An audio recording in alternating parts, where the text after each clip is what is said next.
মহানগৰীৰ লাষ্টগেটস্থিত হোটেল ৰাজধানী ৰিজেন্সিত Guwahati Rotary club সাউথৰ বিশেষ অনুষ্ঠান।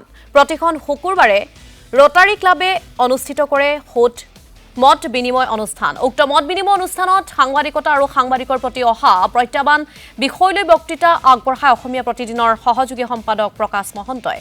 উক্ত অনুষ্ঠানত উপস্থিত থাকে ৰোটাৰী ক্লাবৰ সভাপতি সম্পাদক প্ৰমুখ্যে কেইবাগৰাকীও বিশিষ্ট ব্যক্তি। মই সকলোকে ধন্যবাদ জানাইছো আৰু এনেকুৱা এটা অনুষ্ঠানত ভাগ ল'বলৈ পাই মই সৌভাগ্যৱান বুলি ভাবিছো।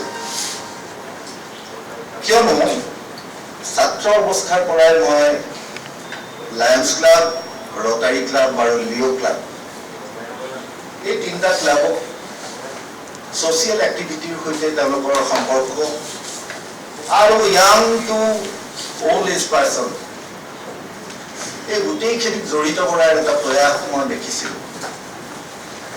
আৰু যেতিয়া আমি ষ্টুডেণ্ট আছিলোঁ তেতিয়া লায়ন্স ক্লাবক আমি ৰিকুৱেষ্ট কৰি গৈছিলোঁ ফ্লাড হ'লে ফ্লাড এফেক্টেড এৰিয়াত ছাৰ্ভিচ দিবৰ কাৰণে হেল্থ ছাৰ্ভিচেই হওক, বাকী খাদ্য সামগ্ৰী দিয়াই হওক, বস্ত্ৰ দিয়া হওক আৰু পাৰ্টিকুলাৰলি কিছুমান জেগাত ৱেটিং ছেট বনোৱাৰ ৰিকুৱেষ্ট লৈ পেলাই আমি তেওঁলোকৰ ওচৰত গৈছিলোঁ।